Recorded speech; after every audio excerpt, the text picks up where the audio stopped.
G'day guys, and welcome back to the VEMA Trader Weekly Bitcoin Analysis. My name is Rhys, and in today's video I'm going to be talking to you guys about a brand new feature. OKX has now been integrated with VEMA. You asked, we listened. So you now have access to up to 125x leverage, which is absolutely ridiculous, but if you need it, it's there. And then I'm going to go and take a look at Bitcoin as it stands today. I'm going to see what Bitcoin is doing. I'm going to see if there's any trades that I like the look of, and if there is trades, then I'll set those up for the week and I'll show you guys exactly what I'm doing. So what we'll do is we'll head to VEMA Trader and we'll get started. Righto, so most of you are probably across this already, but just in case you have been living under a rock or out of range of your Wi-Fi signal, VEMA now has OKX exchange integrated. So we have the USDT perpetual and future contracts, which gives you access to a whole ton of new coin pairs to be trading. This is really exciting for everyone who is hit by FTX capping leverage 2x for Australian users. And so now you have access to up to 125x leverage. I think it's only on Bitcoin and a couple of others, but they do have quite a bit higher than 2x leverage available on all of their coin pairs that we have available. So that's really good news for a lot of traders and a great chance to get in and use OKX with VEMA Trader. I thought to celebrate, we might as well chart on the weekly on OKX, because why not? We're already here. So I have been talking about this sort of 19, 20k level for weeks, if not months. I think I started doing these in March, so it would actually be months. I'm not sure when I first spoke about it, but yeah, it's really vindicating to see price get there. So what I'm currently seeing is that level and that level, which have been tested beautifully, and sort of, you know, we've had a bit of a buyer from them. Nothing's giving me a whole lot of confidence, but you know, that's okay. So the levels I'm looking at to the upside, the supply zones I'm looking at, are these ones here. So we're talking about 46k, which, you know, we are ages off. Then we have these sort of $32,000 to $29,000 zones. So basically the 30k level, right? 30k is probably about there somewhere through there. I'd put my weekly support there. So what I'm seeing on the weekly isn't great. Even though we have had that buy up, that is a lot of big bad red candles.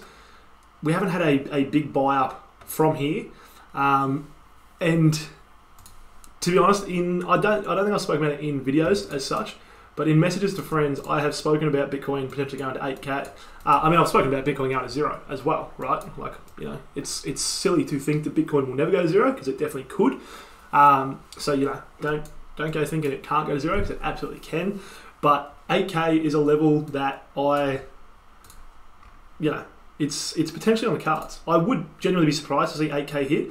12k is kind of my more, I wouldn't call it a target, right? 20k was kind of my, yeah, this is where I think price will head.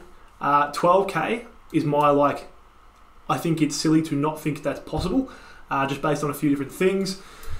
And it's kind of my, if we get there, I'll be very stoked. 8k is my, if we get there, I'll be like, really excited and really quite nervous at the same time. And then if we start to get below that, that's when I don't know if I'd start to worry, because, you know, I only risk what I can afford to lose, or what I am, you know, psychologically ready to deal with losing. So, you know, if Bitcoin goes to zero, okay, cool.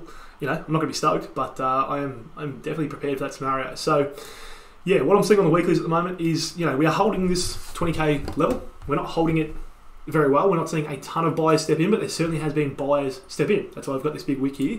So that is good to see. That gives at least some confidence that there's buyers in the market, but I'm really not seeing anything that makes me think price is reversing. What my biggest case for the bulls right now is, you know, and I've spoken about this before, that they're due, right? Price, it actually can go down forever. I mean, until zero, but it usually doesn't. It usually moves in waves, you know, up or down, whichever way it's going. And to me, it is due for a pullback. Now, I've spoken about it before, how that's kind of a fallacy, right? They call it the gambler's fallacy, thinking that things are due, or the gambler's fallacy is slightly related. But that is really the biggest case I'm seeing for the bulls right now. We have had a 63% drop, right, with no pullback, and that came after a, let me find the top of that, after a 52% drop with a very slight pullback. So overall we are down 74% from all-time high. Okay, so that is a long, long way to fall, and we really haven't had much of a correction on the way. Now, I've said multiple times, I don't do fundamentals at all. So, you know, people are talking about the Fed, people are talking about interest rate rises, people are talking about Ukraine and Russia, people are talking about inflation. I don't understand anyone, really. To be genuinely honest, I don't understand them, and I don't bother trying to understand them. I think it's absolutely an advantage to understand them in the market, but for me, I'm not interested in reading a ton of stuff on them, at least at this point in my life, and I've done well enough off drawing magic lines on charts. I'm quite happy to stick to it. You know, I do listen to people that are pretty in the know about it and just kind of keep an ear on what they're saying, but I really don't understand that stuff. So, you know, there is a lot of bearish sentiment around at the moment. At some point, right, and maybe not with Bitcoin, because it's not necessarily an asset that will have value in the future.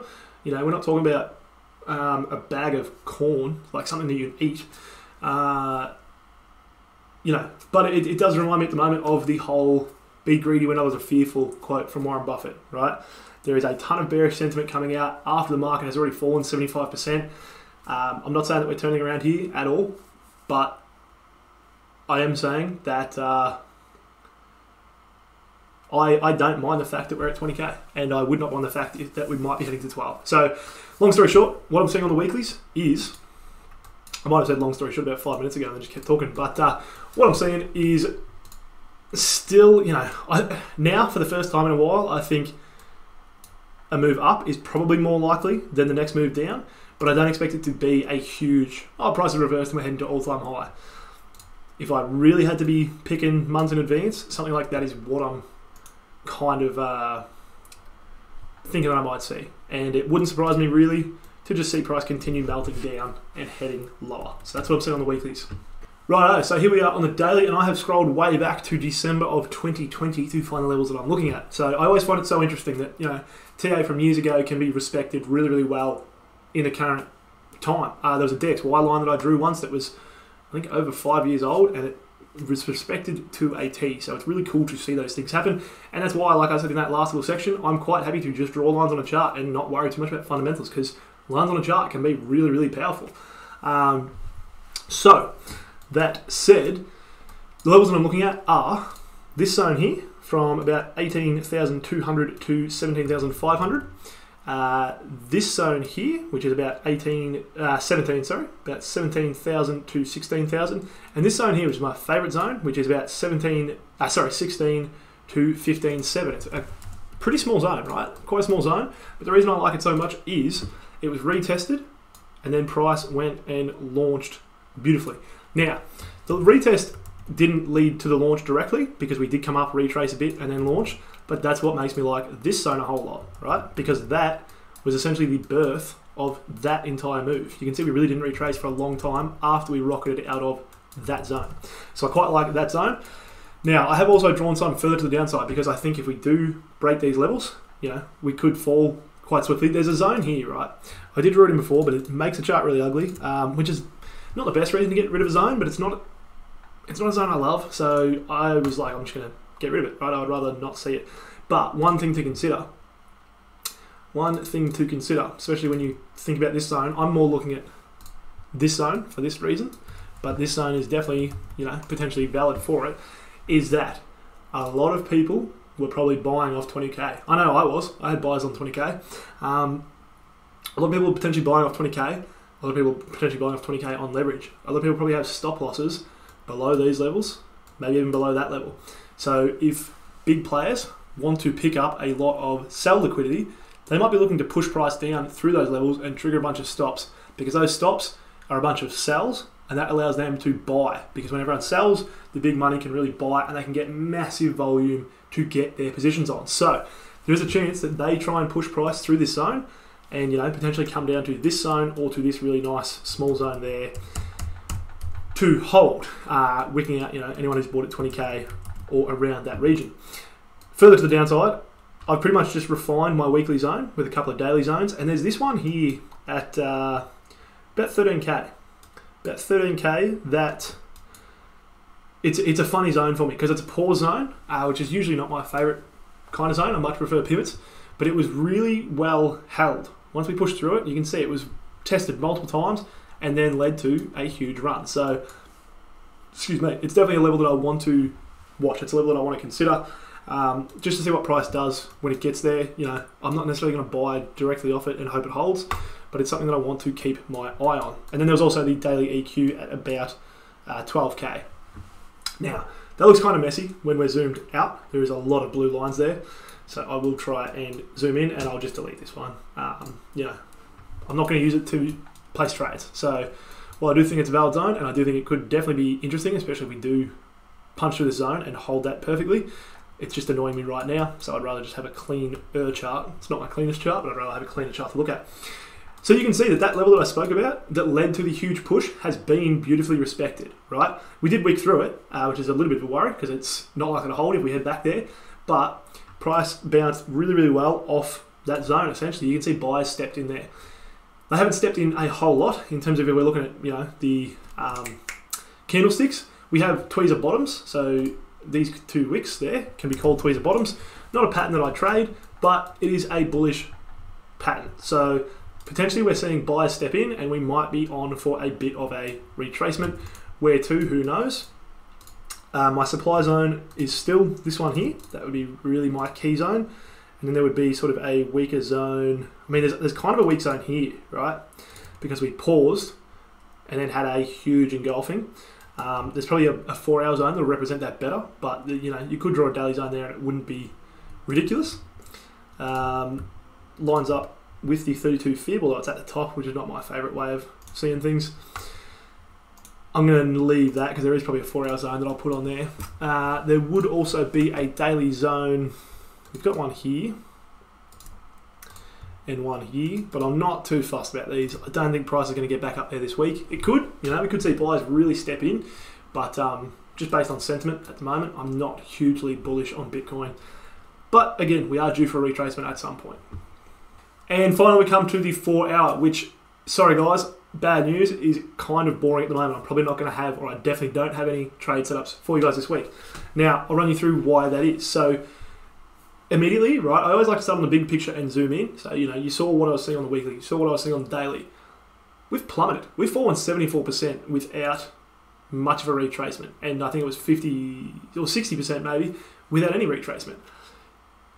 That makes me not want to short, right? Even though my bias is heavily bearish, my daily bias, at some point I go, right, I'm not really keen on shorts now because we've fallen so far. At some point, price is likely to bounce. It doesn't have to.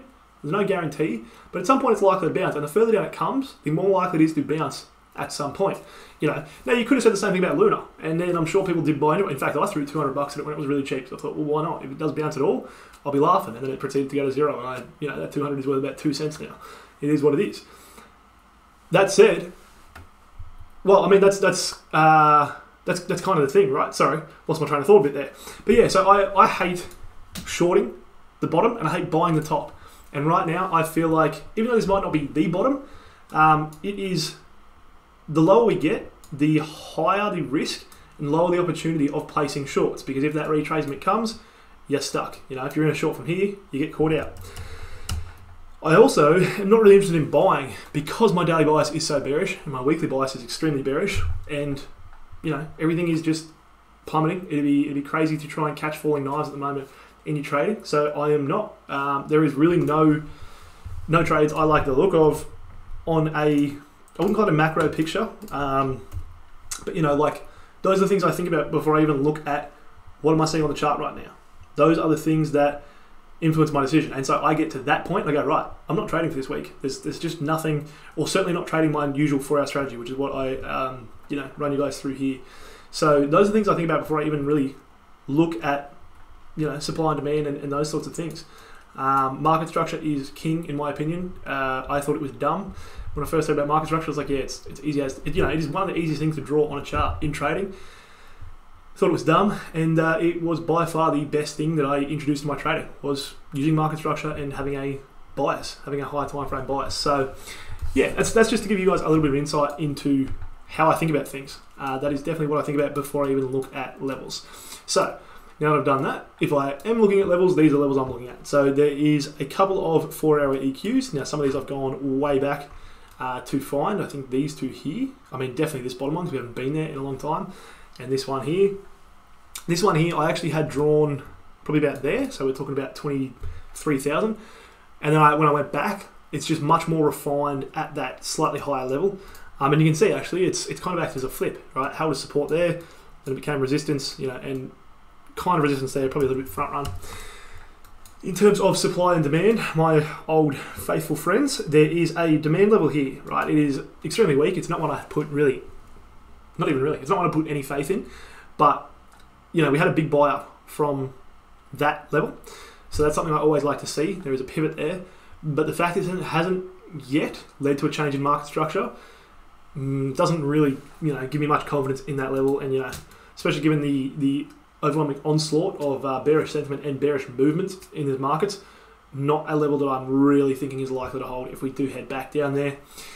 To the upside, there is a supply zone here, so about 22,000, and I also think there's a supply zone, just not a 4-hour zone, somewhere in here. In fact, we'll go and take a look at that in a second, see if we can refine that zone. But that's kind of the key level I'm watching at the moment, is that 22,000, because we did come down. Whoops. We came down, we pivoted, then we came down again. We sort of pivoted out of there. And in fact, while I'm seeing that, there's actually a, probably a weak zone, but you can see a pivot there as well. So this is possibly more of a pause zone than a pivot zone, because that's a very small pivot, but that's potentially what's holding price right now, is that level. You can see we've sold off quite well from, just slightly in front of that. So yeah, those are really the levels that I am paying attention to at the moment. There's definitely no trades for me this week on this strategy. And finally, I did promise you guys that I'd run you through how I refine my zones. So you can see I've come down to the 15 minute. Now that was just on a hunch. I could have gone to the hourly, I could have gone to the 5 minute, I could have done any of those. Now the 15 minute hasn't worked out perfectly to refine this zone, but it has given us a pretty good zone within a zone. So if we look at this move here, right, we came down, then we came up, and then we came down really hard. That gives us a really nice pivot.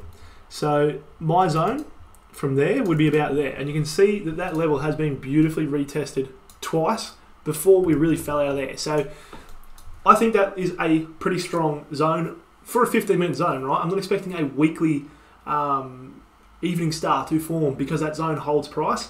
But, that is how I refine my zones. If I was to be trading on the 15-minute, then that is absolutely a zone that I would be considering. Now, the other level, see, this week here interests me because it's a fairly strong buyback. So I always want to see, okay, what stopped that buyback? What led to that move stopping? Now, in terms of how I draw things, there is a zone there. It was slightly front run. I do like to see them perfectly touched, but that would be the level that I'll be looking at, certainly on the 15 minutes. If I went hunting around on the ones that's the 30 minutes maybe, I might find one that suits it perfectly, and I might not. Who knows if there's an EMA, who knows if there's a 15-minute EQ, who knows if there is a, not Heiken-Ashi, I'm trying to think of the one glance, Ichimoku, right? Who knows if there's an Ichimoku cloud sitting there.